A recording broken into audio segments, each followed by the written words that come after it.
मन के हारे हार है, मन के जीते जीत। लेकिन मन हमेशा खुश रहे, जीतने के मूड में रहे, ऐसा पॉसिबल नहीं होता। मन कई बार सोचता है, कई बार हताश होता है, कई बार निराश होता है और कई बार कुछ उलझन में भी होता है। तो आखिर मन को जिताएं कैसे? आज के इस वीडियो में हम बात करेंगे इसी विषय पर, और इस पर बात करने के लिए हमारे साथ हैं सीनियर साइकेट्रिस्ट डॉक्टर निमेश जी देसाई। सब बहुत बहुत स्वागत है आपका। नमस्कार, धन्यवाद। जी। सर, अगर हम लोग बात करें महानगरों की, तो हम देखते हैं कि अक्सर लोग जो हैं, जितना वो शरीर से काम करते हैं, फिजिकल एक्टिविटी होती है या उनका काम होता है, उससे कहीं ज़्यादा वो अपने मन से काम करते हैं। मन से काम का मेरा मतलब है कि लगातार कुछ ना कुछ उनके दिमाग में चल रहा होता है। तो आपने भी शायद ये ऑब्जर्व किया होगा कि जो आपके पास पेशेंट्स आते हैं, जो आपके पास लोग आते हैं, उनमें ऐसे लोगों की तादाद बढ़ गई होगी जो कि ओवर थिंकिंग को लेके आते हैं कि भाई लगातार सोच रहे हैं, चाह के भी अपने जो मन है, मन पे कंट्रोल नहीं है और वो लगातार कुछ ना कुछ सोच रहा है। बिल्कुल, बिल्कुल सही जी, कही तो ये आपने जो बात। ओवर थिंकिंग है, ये मुझे लगता है कि बड़ा मसला है। और कैसे हाँ, और ये पिछले कुछ सालों में मुझे मुझे अपने 40-45 साल में लग रहा है कि पिछले 20-25 साल में शहरों में और महानगरों में, जैसा आपने कहा, ये कुछ ज़्यादा ही देखा जा रहा है। जी। बहुत बुनियादी एक बात करें, वहाँ से शुरू करें। मन के बहुत सारे पहलू हैं, जैसे हम सब जानते हैं, लेकिन जो दो में खास पहलू हैं, वो है जज़्बात, इमोशन या सोच एंड थिंकिंग। ओके। है ना? तो इमोशनल डिस्टर्बेंस तो हम सब भी पहचान लेते हैं, लेकिन जैसे आपने कहा भूमिका में, थिंकिंग डिस्टर्बेंस और ओवर थिंकिंग, विचारों का, सोच का बोझ दिमाग पर होना। तो इसमें तीन प्रकार हम आमतौर से देखते हैं। एक तो ये कि जो मेरी विचारधारा है वो मेरे पूरे मन को कंट्रोल कर रही है, जज्बात और वो पीछे रह जाते हैं। अच्छा। एक सिचुएशन। दूसरी, सोच और सोच का जो वजन है, बोझ है, वो मेरे रोजाना जीवन को कंट्रोल कर रहा। अच्छा। मेरी पूरे सारा जीवन सोच के इर्द गिर्द रहता है।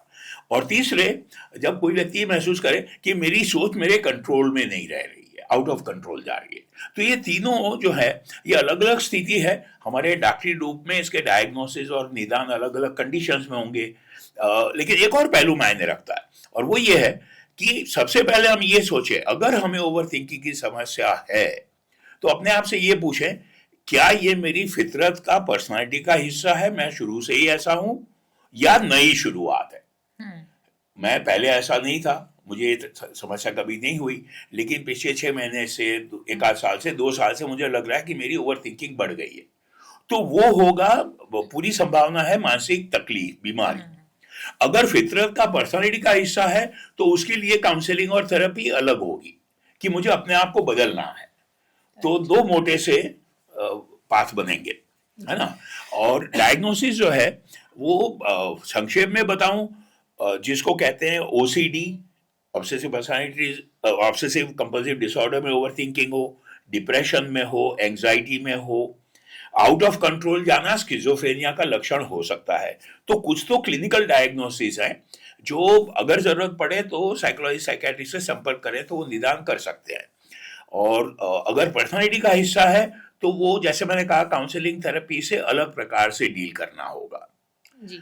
मैं चाहूंगा, जैसे हम लोग बात कर रहे थे, मैं और जो भी जितने भी सेंसिबल डॉक्टर्स, मनोचिकित्सक, मनोवैज्ञानिक हैं, हम ये चाहेंगे कि आप में से हर एक व्यक्ति और पूरा समाज अपने मानसिक स्वास्थ्य की देखभाल खुद कर सके। जी, बहुत अच्छी बात सेल्फ है। Help is always the best या। हेल्प। वो भी ना हो सके, सेल्फ हेल्प, मित्रों से और परिवार से मदद हो सके, लेवल, सेकेंड लेवल, बहुत अच्छी बात है। जी। जो इनफॉर्मल काउंसलर्स हैं, सलाहकार मिल जाते हैं, बड़े बुजुर्ग हैं, उनसे हो जाए थर्ड लेवल तो अच्छी बात है।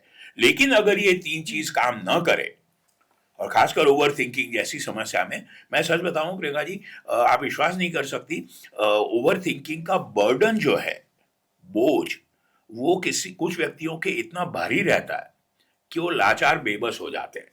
ऐसी सिचुएशन में अगर आप अपने आप को कंट्रोल न कर पाए, तो जरूर मनोवैज्ञानिक या मनोचिकित्सक से संपर्क करें। जी। सर, जो कि आप बता रहे थे कि ये 3 तरह से हम इसे देख सकते हैं, तो मैं जानना चाहूँगी कि आप तीनों के एक एग्ज़ाम्पल हमें बताएँ कि कैसे पहचानें कि आप किस लेवल का, आपका जो ओवरथिंकिंग जो है बहुत वो बहुत किस। बहुत जी। सही बात है। एक तो ये है कि भाई, मैं अगर एंजाइटी या डिप्रेशन से पीड़ित हूँ, तो मेरे जो इमोशंस हैं वो पीछे रह जाते हैं, बाकी पहलू मानसिक पीछे रह जाते हैं, थिंकिंग ओवरटेक कर लेती है। लेकिन मेरा रोजाना जीवन अभी भी ठीक चल रहा है, लेकिन मेरी मेंटल फैकल्टीज में थिंकिंग हैज बिकम 80% प्रीडोमिनेंट। उससे ज्यादा जो ओसीडी के मरीज हैं या अगर पर्सनालिटी का हिस्सा है ओवर थिंकिंग की समस्या, तो ये ज्यादा कि न सिर्फ वो ओवर थिंकिंग मेरे दिमाग को प्रभावित कर रही है, लेकिन मेरे रोजाना जीवन को प्रभावित कर जाती है।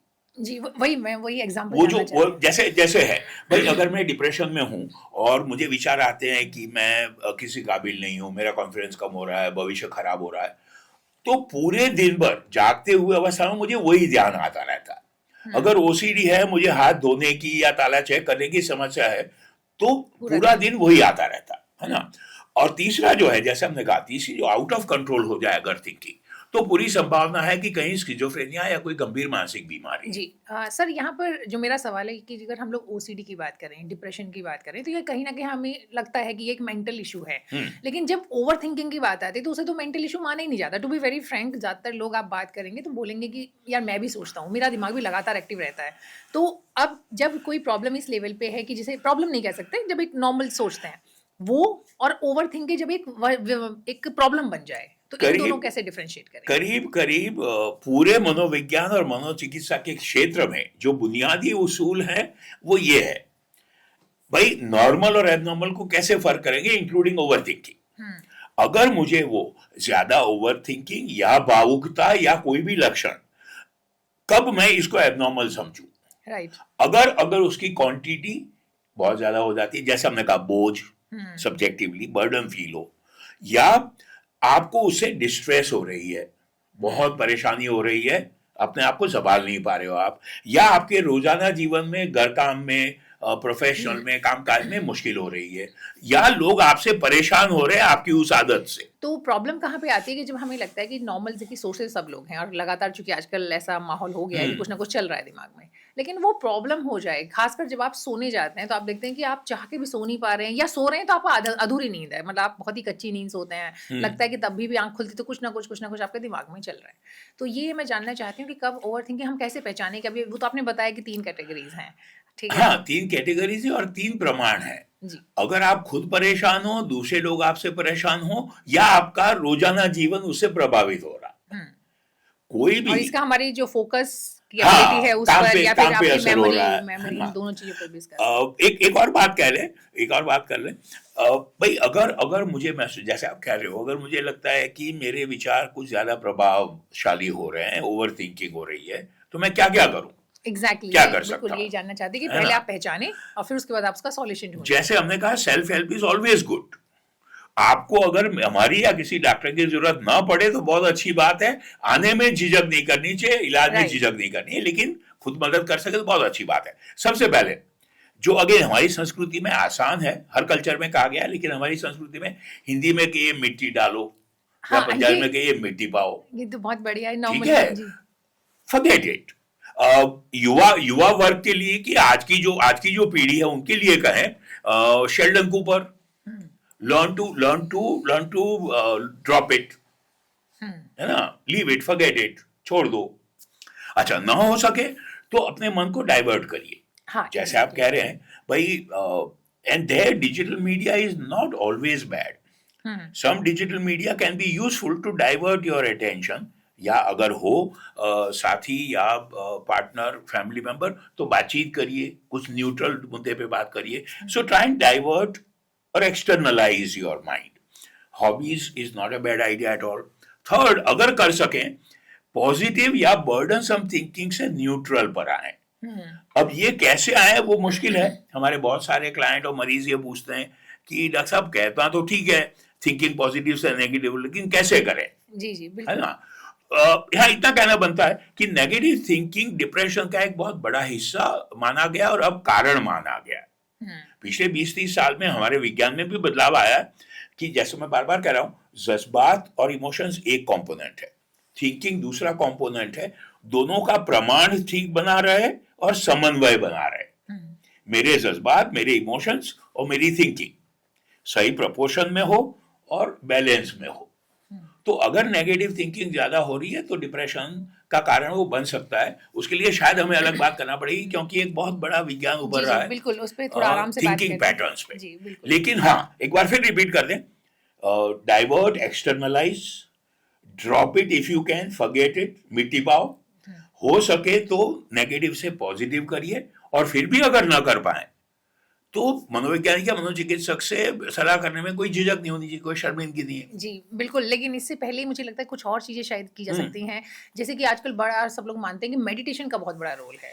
अगर इस तरह के हम देखते हैं मेंटल हेल्थ को इम्प्रोवाइज़ करने में या फ़ोकस करने में चीज़ों में या ओवरथिंकिंग से भी ओवरकम करने में, तो मेंटल हेल्थ ख़ासकर जो मेडिटेशन की हम लोग बात करते हैं। यहाँ मेरी एक बहुत बड़ी चिंता रही है। मैं खुद देखा सीखा हूँ। हम सब सीखते हैं, डॉक्टर लोग भी देख के सीखते हैं, पढ़ के सीखते हैं दूसरों के अनुभव से।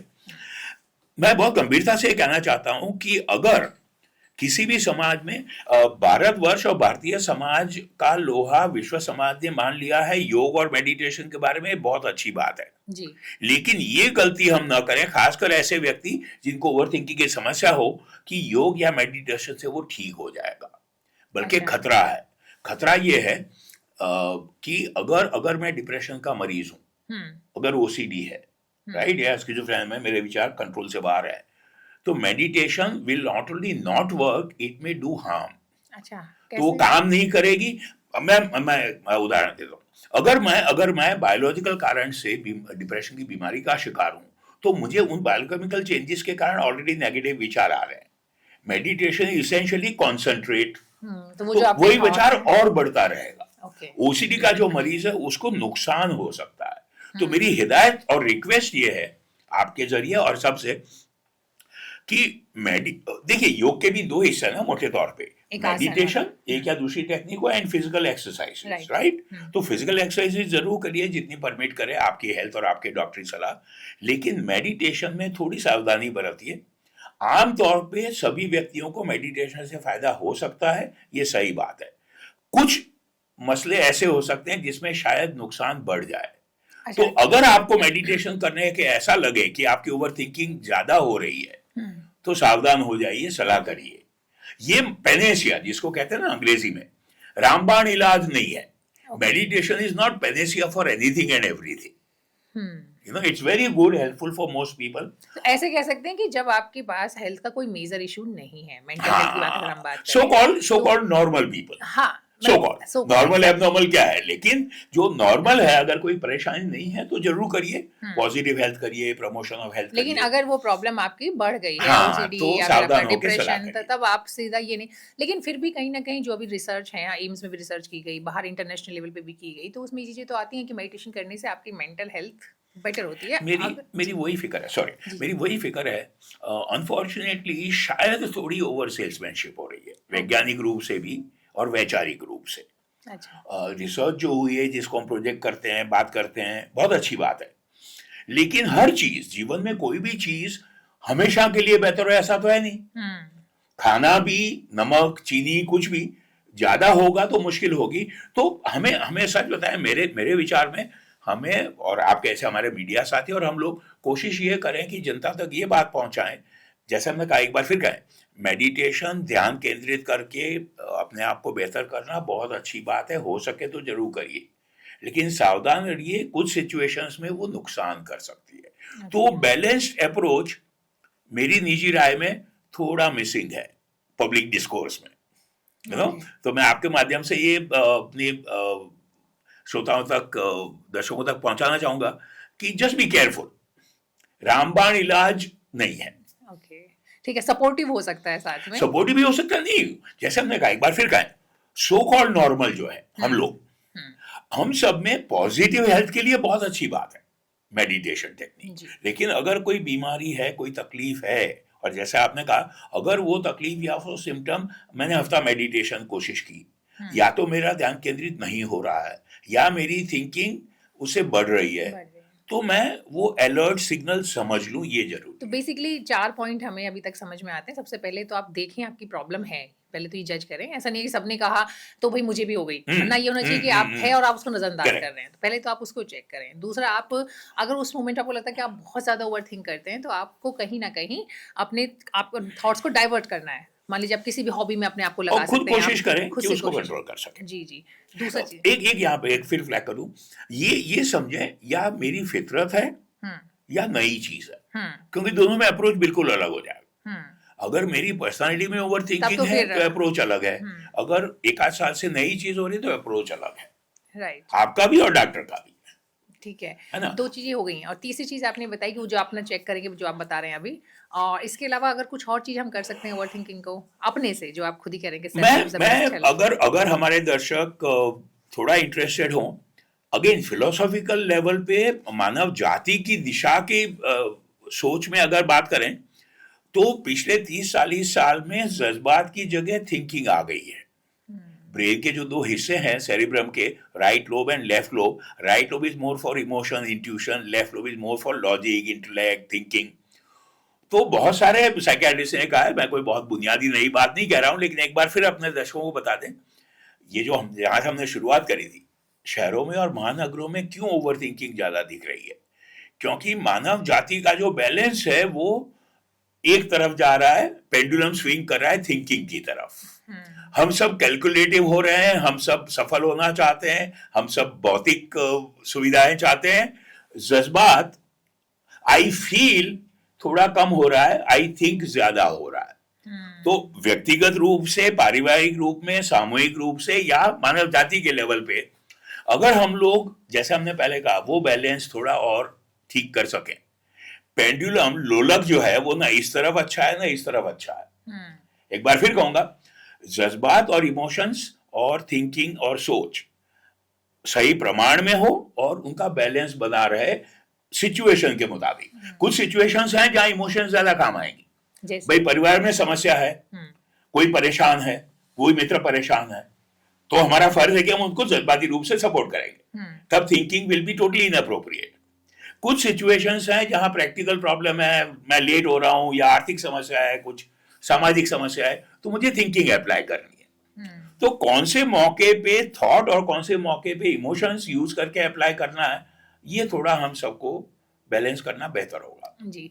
तो मैं कह सकती हूँ कि जो हमारी अभी की तक की बातचीत है, उसकी जो मेन पॉइंट है वो ये है, सबसे पहले अपनी प्रॉब्लम को पहचानें हम्म, कि आप ओवरथिंकिंग करते हैं। ये आपकी पैदाइशी है या फिर आपने हाल-फिलहाल डेवलप की है, इसको भी पहचानें। अगर पैदाइशी है तो फिर आपको साइकियाट्रिस्ट या साइकोलॉजिस्ट या काउंसलर की मदद लेनी पड़ेगी। अगर आपने किसी वजह से सिचुएशनल है, अभी आपने रिसेंटली डेवलप किया है, तो आप खुद से भी अपनी हेल्प कर सकते कोशिश हैं। करें, और अगर कोशिश ना सफल हो तो जरूर जाएं। जी, और तीसरी चीज़ ये है कि आप अपने आप को डाइवर्ट करें। पता चला कि जिस चीज़ के बारे में आप सोच रहे हैं, उससे कहीं कुछ अच्छी चीज़ों में, किसी हॉबी में, किसी छोटे बच्चों के साथ टाइम पास करके या कहीं भी जो भी आपको बिल्कुल, प्लांटेशन वगैरह करके, कुछ इस तरह का नेचर के साथ टाइम स्पेंड करके वैसा कुछ करें। और चौथी और बहुत अच्छी चीज़ है कि मिट्टी पाओ।